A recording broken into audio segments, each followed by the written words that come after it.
Well, hello, everybody. Today we're going to talk about what normal looks like.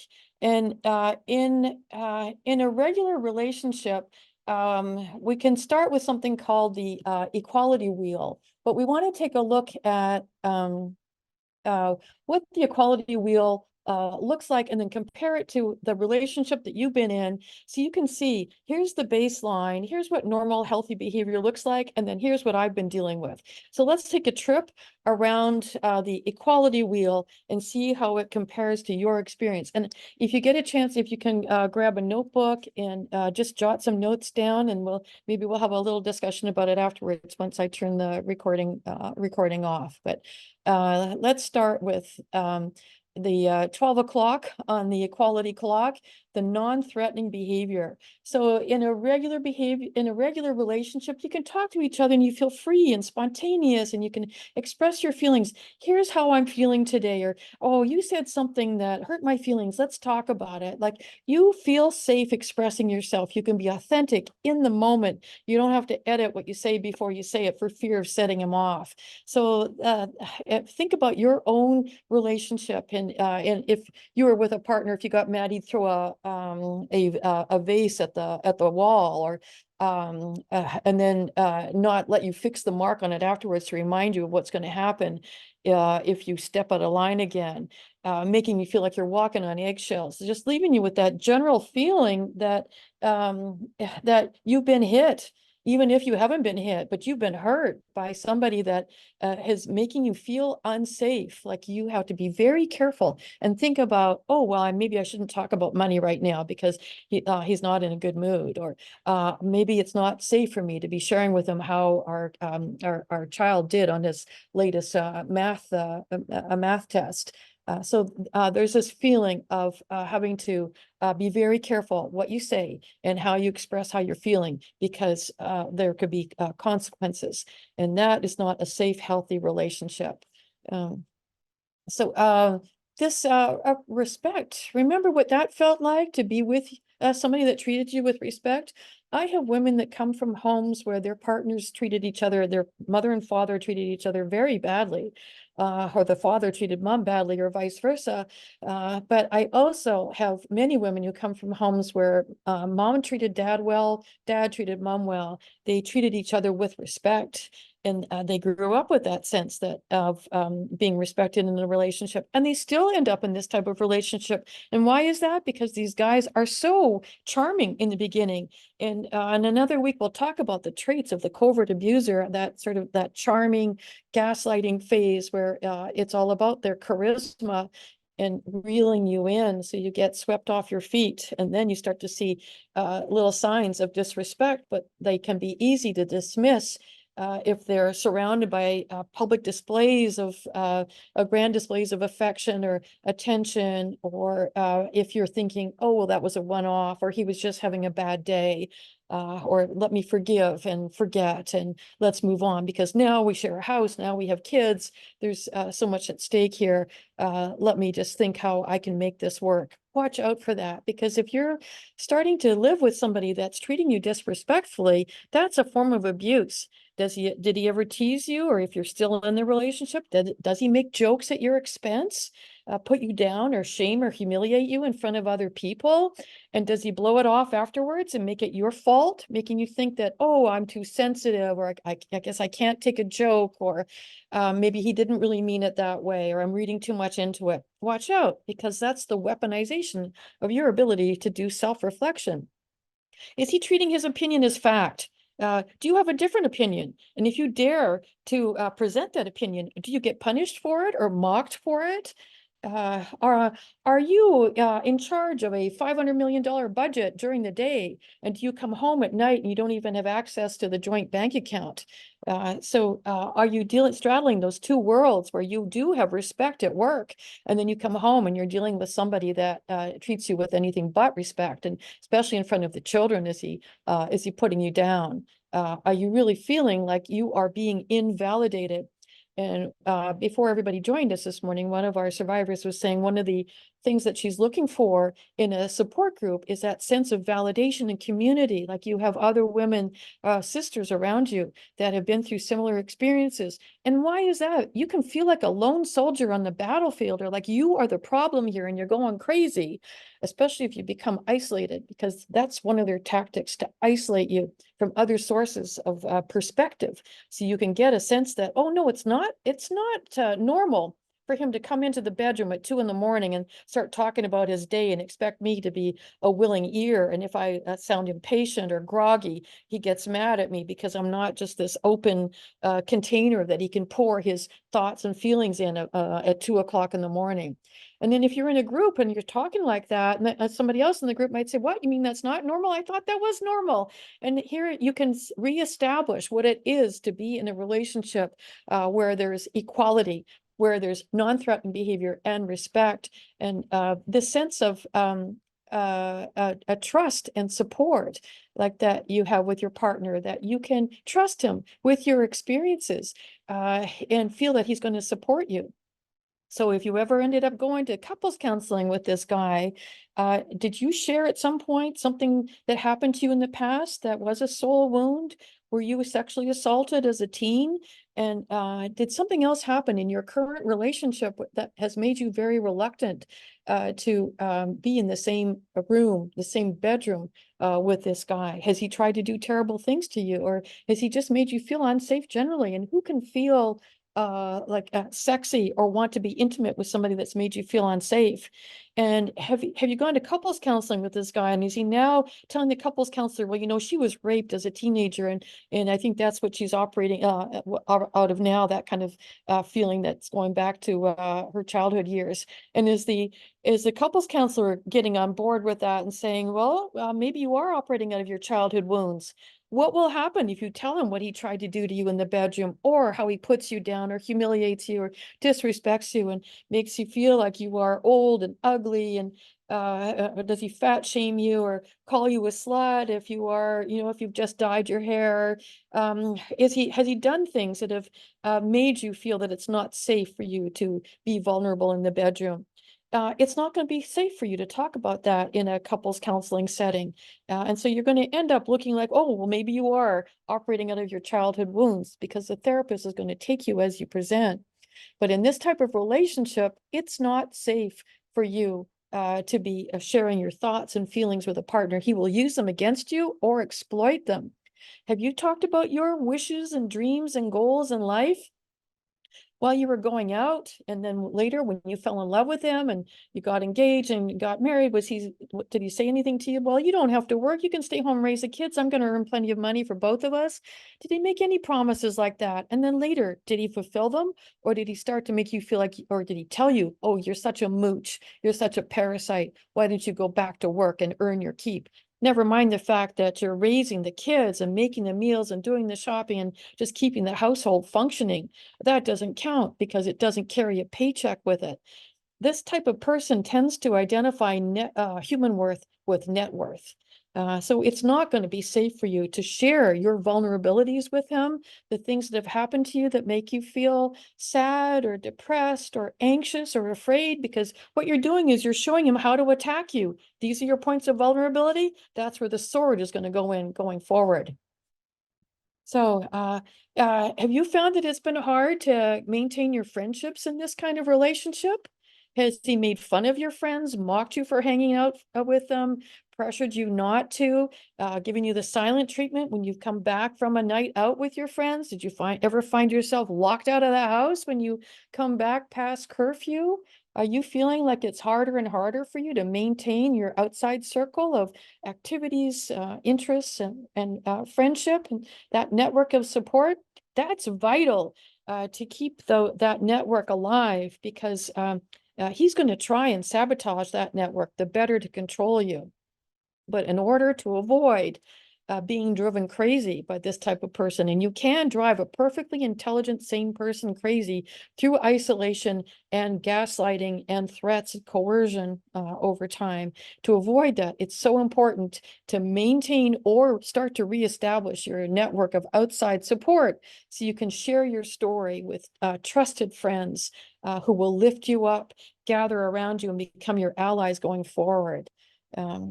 So how about this next one? The honesty and accountability. Is he honest with you? Has he ever told a lie?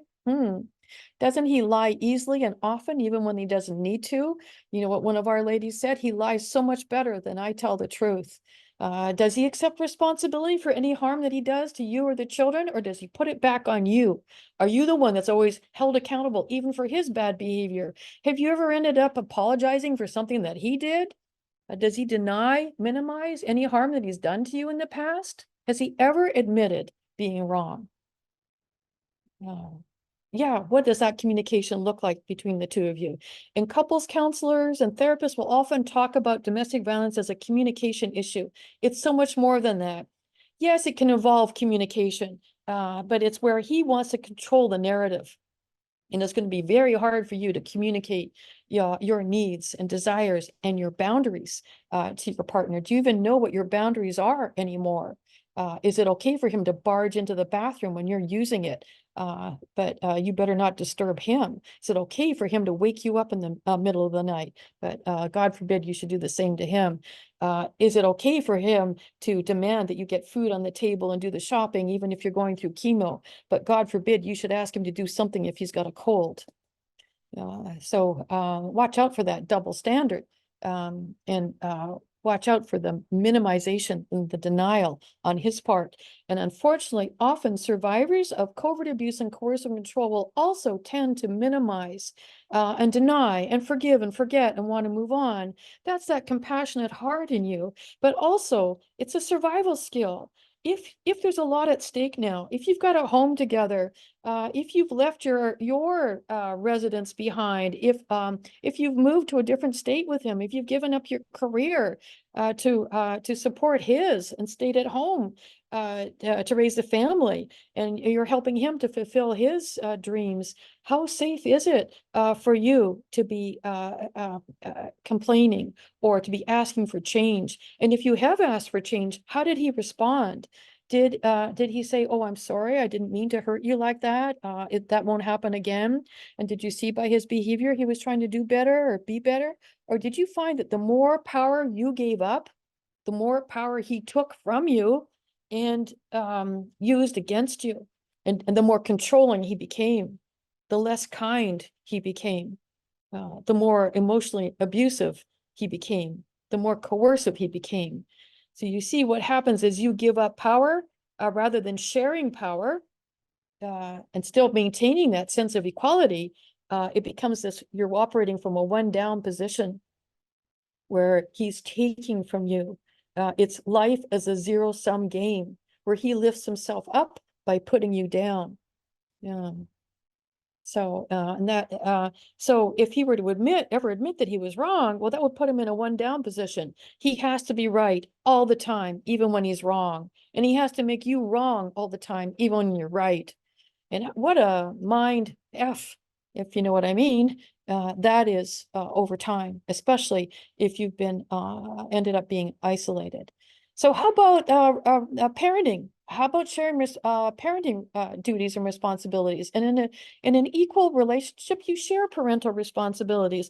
Well, let's say in a healthy relationship, you did give up your career because he said he had plenty of, he was going to earn plenty of money to support all of you, and the child becomes a welcome addition to the family, and it's all about you devoting your time 24/7 to raising your family. And if that's your choice and you both agreed on it and he's earning plenty of money, it's all good if you're in a healthy relationship. But what if you've got that bait and switch going on where he made these promises and then is making you feel guilty about giving up your career? And now you're feeling like, oh, if it was high tech that you were in, you're so far behind the times now. And have you become financially dependent on him as a result? Watch out for that. We'll talk about that in a moment. But now, is he starting to put you down, not just in front of other people, friends and extended family members? Is he starting to put you down in front of the children? Is he forcing you to do all the household work?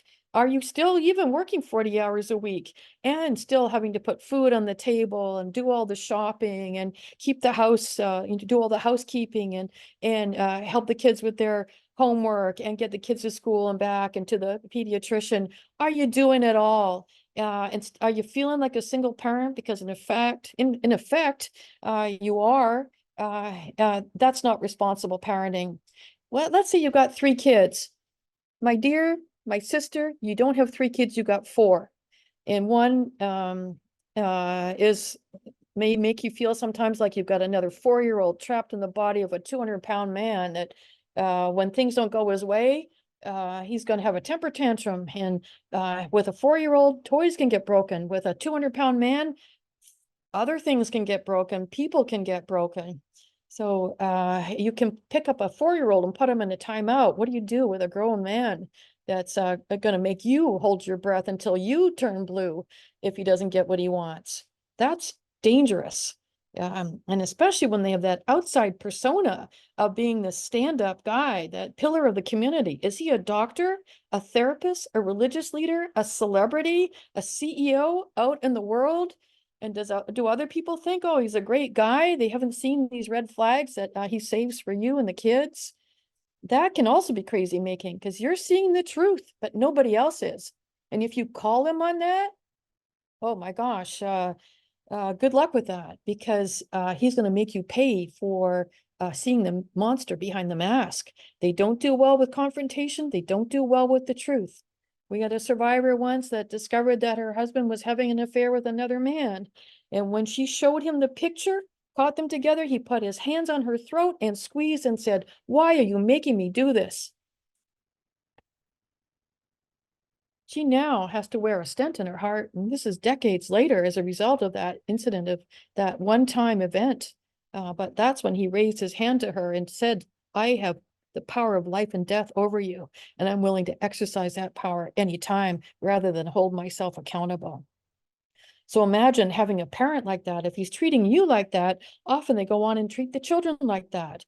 And they may end up lifting the kids up by their shirt. And that doesn't qualify any less as an act of strangulation to a child or putting the child in a chokehold. That's anything but responsible parenting. And you can do so much to a child in the name of discipline. That's what's so dangerous about having a covert abuser for a parent, is he can do horrible things to a child and even make the child want to do horrible things to themselves. And it's the perfect crime. There's no fingerprints left behind, no forensic evidence, because you have weaponized the child against themselves. So you have a father that is, one of his rare magnanimous moments is tutoring the child on some sort of new math a math lesson, and the child isn't picking it up as quickly as he should. And then dad starts to say, "How can you? I don't think you're even my son. How can anybody be that stupid? I am embarrassed to call you my son. Like, I like you are like, this is pathetic. You are pathetic." And, he's probably going to throw in a few swear words too. "How can you be so effing stupid? So GD stupid." And then off he goes. And the child, at the end of that session, later in the afternoon, you see the child banging his head against the wall going, "I'm so effing stupid. How can I be so effing stupid?" You see that self-harm that happens to a child. And sometimes the symptoms, the analysis of those symptoms stops there. They don't dig beneath the surface. They say, "Oh, this child has a learning disorder or an auditory processing disorder, or has ADD or ADHD, or this child is engaging in self-harm. This child is suffering from anxiety, depression, or some form of mental illness. Let's put the kid on, drugs to address this, and put the child in therapy." Kids are very good at keeping secrets. They really are, especially if they've gotten marching orders, either overt or covert from dad, that they better not talk about what's going on in the home or they will be punished for it.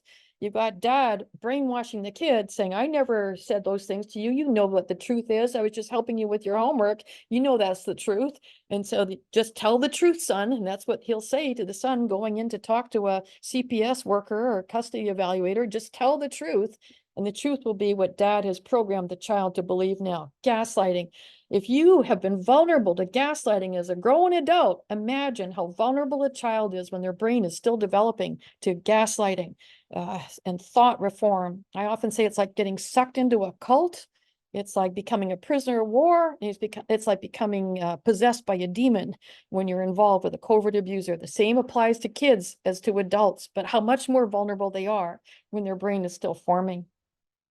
Shared responsibility. Well, in a equal relationship, okay, I'll do the meals, you do the income tax, and it's all good. But what if he doesn't even let you sign the income tax return? What if he's signing it for you? What if you have no idea what you're making as a household? And what if there's a lot of financial abuse going on? But what if, going back to my earlier example, you're working 40 hours a week and still expected to do all the childcare and household duties? How is that shared responsibility? And if he does one thing, oh, like you're going through chemo and you ask him to take the 3 kids out grocery shopping so you can have an hour a nap, and then he comes home and he's looking all grumpy and out of sorts and he's giving you the silent treatment, and you're saying, well, what's wrong? And he's going, I just took 3 kids shopping. What do you think? Like it's like he just performed heart surgery, that afternoon, so that one thing that he does takes on such added weight. That's not equality. And making decisions together. When was the last time you made a huge, significant decision together? Is one of our ladies called her partner. He was the ultimate arbiter of all reality, the ultimate arbiter. And he would decide what was real. He would decide what was done. He would decide what was true in the relationship. So that's anything but fair. Anything but equal. And then we got financial abuse.